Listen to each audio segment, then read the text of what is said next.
আসসালামু আলাইকুম প্রিয় শিক্ষার্থীরা, আশা করি তোমরা সকলেই ভালো আছো। আজকে আমরা সেশন 7 দুটি সংখ্যার ইনপুট নিয়ে যোগ করি, বিয়োগ, গুণ এবং ভাগ মডুলাস এই বিষয়গুলো নিয়ে কাজ করব। আমরা গত সেশন 6 ইনপুট নেওয়া শুরু করেছিলাম। আজকের আমাদের এই জায়গার ভিতরে আমরা শিখব কিভাবে আমরা একটা পাইথন প্রোগ্রাম দিয়ে যোগ, বিয়োগ, গুণ, ভাগ এবং মডুলাস এই 5টা বিষয় আয়ত্ত করতে পারবে, কীভাবে আমরা এই ধরনের প্রোগ্রাম তৈরি করতে পারি। চলো তাহলে আজকের ক্লাসটাতে আমরা শুরু করে দেই। এখন যদি আমরা দেখি আমাদের যে আজকের পড়াশোনার বিষয়গুলো, সেই জায়গার মধ্যে দেখো তোমাদের বলে দেওয়া আছে, আগের সেশনে আমরা ইনপুট নেওয়া শিখেছি ইনপুট ফাংশন ব্যবহার করে। আমরা চাইলে দুটি সংখ্যা ইনপুট নিয়ে তাদের মধ্যে গাণিতিক অপারেশন বা অ্যারিথমেটিক অপারেশনও করতে পারবো। তাহলে গাণিতিক অপারেশনকে আমরা কি বলা হচ্ছে? Arithmetic operation. এক্ষেত্রে নিচের অপারেটরগুলো ব্যবহার করতে পারি আমরা সহজেই। সেগুলো কি কি? এখানে আমাদের কিছু অপারেটরের চিহ্ন দেওয়া আছে, যেমন প্লাস। প্লাস চিহ্নটা আমরা সকলেই জানি এটা কিসের জন্য হয়? অ্যাডিশন বা যোগের জন্য ব্যবহার করা হয়। মাইনাস কিসের জন্য? সাবট্রাকশন বা বিয়োগের জন্য। কিন্তু এই চিহ্নটা আমরা সচরাচর ব্যবহার করি না। এটা হচ্ছে স্টার। স্টার চিহ্নটা মূলত মাল্টিপ্লিকেশনের জন্য ব্যবহার করা হয়।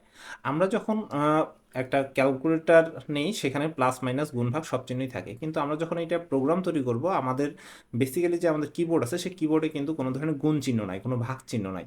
এই জন্য গুণকে তোমার স্টারের সাহায্যে রিপ্রেজেন্ট করে দেওয়া হয়, আর যেটা ভাগ আছে সেই ভাগটাকে তোমার এই স্ল্যাশের মাধ্যমে বোঝানো হয়। তাহলে ডিভিশনের জন্য আমরা এই অপারেটরটা ব্যবহার করব, এবং এই পার্সেন্টেজ মানে হচ্ছে মডুলো। আর এই মডুলোটা কি? এটা হচ্ছে তোমার ভাগশেষ নির্ণয় করে। ধরো আমি তোমাকে দিলাম 5% তোমার 2, তাহলে এটার অ্যান্সার আসবে কত? এটা হচ্ছে মূলত ভাগ করবো, 2 দিয়ে 5কে আমরা ভাগ করবো, ভাগ করলে কত হয়? 2 দুগুণে 4, ভাগশেষ কত থাকতেছে? 1। তাহলে এইটার অ্যান্সার আসবে 1। তাহলে এই পার্সেন্টেজ দিয়ে কী তৈরি হয়? ভাগশেষ।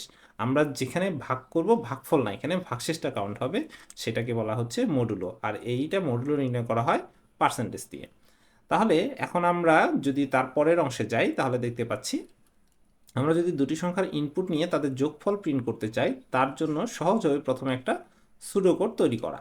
তারপর সুডোকোডের ধাপগুলো অনুসরণ করে একটি প্রোগ্রাম ডিজাইন করি, এবং আমাদের দুটি সংখ্যা ইনপুট যোগফল বের করার সুডোকোড নিচের মতো হবে।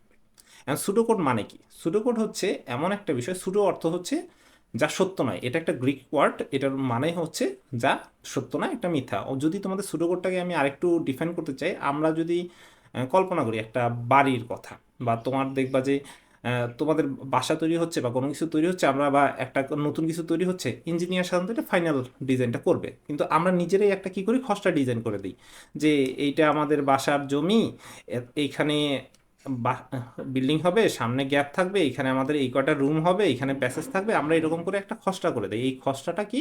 এটা দিয়ে কিন্তু ডিজাইনের ইঞ্জিনিয়ার মূলত একটা ধারণা পায়। এটা কিন্তু ফাইনাল কিছু না। তারপর ইঞ্জিনিয়ার তার দক্ষতা, তার জ্ঞান দিয়ে একটা ফাইনাল ডিজাইন তৈরি করে দেয় ওইটার আদলে।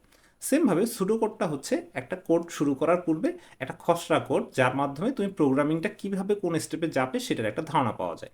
এখন এখানে প্রবলেমটা ছিল যে দুটি সংখ্যার যোগফল নির্ণয় করার। তাহলে আমরা কি করব? প্রথমে আমার দুইটি সংখ্যা নেওয়ার একটা জায়গা লাগবে। আমি প্রথমে ইনপুট নিব, তার জন্য আমরা ধরো ক ধরলাম। এখানে তুমি এক্স ওয়াই জেড যে কোনো ভেরিয়েবল ধরতে পারো। তা ধরো ক প্রথম ইনপুট নেই, খ দ্বিতীয় ইনপুট নিলাম। দেন আমরা কি করতেছি? গ বলে আরেকটা ভেরিয়েবল নিলাম, সেই ভেরিয়েবলটাতে ক এবং খকে যোগ করে দিলাম। তাহলে এই গ এর মধ্যে যে মানটা আসবে সেটা কি?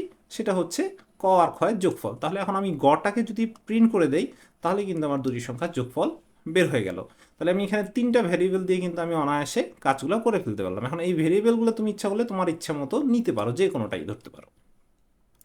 এখন এখানে দেখো, আমরা এর আগে পূর্ণসংখ্যা কীভাবে ইনপুট নিতে পারি সেটা দেখেছি, কোনো ভ্যারিয়েবল প্রিন্ট কীভাবে করতে হয় সেটিও দেখেছি। চলো দেখি কীভাবে আমরা প্রোগ্রাম ডিজাইনে দুইটি পূর্ণসংখ্যা ইনপুট নিয়ে তাদের যোগফল প্রিন্ট করতে পারি। আগে কিন্তু আমরা দুইটা জিনিস শিখছি, এখন আমরা এগুলোর ব্যবহারিক কাজটা করে দেখব। এখন এইখানে দেখো একটা প্রোগ্রাম নেওয়া হয়েছে, সেই প্রোগ্রামের ভিতরে তোমার মূলত 4টা লাইন আছে। এই 4টা লাইনের প্রোগ্রামের মধ্যে যদি খেয়াল করে দেখো, তোমার প্রথমেই নাম 1 বলে একটা ভেরিয়েবল নেওয়া হয়েছে, দেন তোমার এইটাকে ইনপুট নেওয়া হয়েছে, তারপর নাম্বার 2 বলে আরেকটা ভেরিয়েবল নেওয়া হয়েছে, সেটাকে ইনপুট নেওয়া হয়েছে, তারপর রেজাল্ট হিসেবে এটাকে কন্টিনিউ করছে। চলো আমরা এটা দেখে আসি ঘটনাটা কি ঘটে। আমরা এই প্রোগ্রামটা আমাদের পাইথনে থনিতে নিয়ে যাই এবং থনিতে ট্রাই করে দেখি। আমরা থনিটা ওপেন করি, এখন আমি এখানে যদি ধ্বনির এটা দেই, দেওয়ার পরে আমি যদি এটা রান করি, দেখো কি হয়। প্রথমে দেখো enter the first integer number, এখানে ফার্স্টের এখানে একটা গ্যাপ দেওয়া আছে, আমি গ্যাপটাকে একটু ঠিক করে নেই, নেওয়ার পরে দিলাম। এখন এইখানে নাম্বার 1, এটা হচ্ছে আমার ফার্স্ট একটা চলক বা একটা ভেরিয়েবল। তারপরে আমি ইন্টিজার, এটাকে আমি ইন্টিজার ভ্যালু নিব, তাই আমি ইন্টিজার নিছি, এবং ইনপুট হচ্ছে আমার ফাংশন যেটা দিয়ে আমি ইনপুট নেই। আর কি ইনপুট নিব সেটা আমি এখানে বলে দিলাম। এখন আমি তাহলে ফার্স্ট ইন্টিজার নাম্বার, ধরো যে আমি একটা সংখ্যা নিলাম 67, আমি এখানে একটা সংখ্যা নিলাম 67। তারপর আমি যখন ইন্টার দিব তখন বলতেছে সেকেন্ড ইন্টিজার নাম্বারটাকে ইনপুট দিতে দিলাম এখানে 87। দেওয়ার পরে কাজটা কি করতেছে, রেজাল্ট বলে যে চলকটা আছে সে নাম্বার 1 আর নাম্বার 2 যে ইনপুট দুটো নিল 67 আর 86, এই দুটোকে যোগ করে দিবে। এখন যোগ করে দিয়ে সেটাকে কি করবে, sum of number 1 number 2 is result print করে দিবে। এখন এটার ইন্টার দেওয়া মাত্রই দেখো কি সুন্দর করে লেখা চলে আসলো, the some of 67 and 87 is 154। তাহলে এর মাধ্যমে কি আমরা একটা যোগ করার বিষয় তৈরি করে ফেললাম। এখন যদি আমি এটাকে সামের জায়গায় এখানে গুণ করে দিতাম, আমি এখানে যদি শুধুমাত্র একটা স্টার বসায় দেই তাহলে দুইটা সংখ্যাকে সে গুণ করে দিবে। আমাদের কিবোর্ড থেকে আমরা স্টার দিয়ে দিলাম, এখানে সামের জায়গায় তাহলে কি হয়ে যাবে, মাল্টিপ্লিকেশন। আমরা আপাতত এইটুকুই রাখলাম। তো তুমি যদি খালি দেখো কি হয়, আমি ফার্স্ট ইন্টিজার নাম্বার নিলাম 77, তার সাথে দিলাম 8, দেখো গুণ করে দিচ্ছে। যেহেতু এখানে সাম, এখন সাম কথাটা আর রাখা যাবে না, এখন এখানে মাল্টিপ্লিকেশন বলতে হবে বা প্রোডাক্ট বলতে হবে। তুমি যে কোনো কিছু করতে পারো। তাহলে এইখানে শুধু এই সূত্রটা চেঞ্জ করে দেওয়ার ফলেই কিন্তু আমার পুরো প্রোগ্রামটা চেঞ্জ হচ্ছে, আমি নতুন নতুনভাবে এটাকে কাজ করতে পারতেছি। এখান থেকে আমি পার্সেন্টেজ বের করতে পারবো, এখান থেকে আমি দুটো সংখ্যা, তিনটা সংখ্যা, হাজারটা সংখ্যাও যোগ করতে পারবো যদি আমি করতে চাই। তাহলে এখন আশা করি তোমরা এই জিনিসটা ধরতে পারছো। এরপরে যেটা আসতেছে সেটা দেখো, এখানে জিনিসগুলোকে বুঝায় বলছে যে কোনটা কি জিনিস। আমরা সেটা তো অলরেডি ধরতে পারছি যে এখানে নাম্বারটা হচ্ছে চলক, ইন্টিজার ইনপুটের মাধ্যমে চলকটা গ্রহণ করলাম।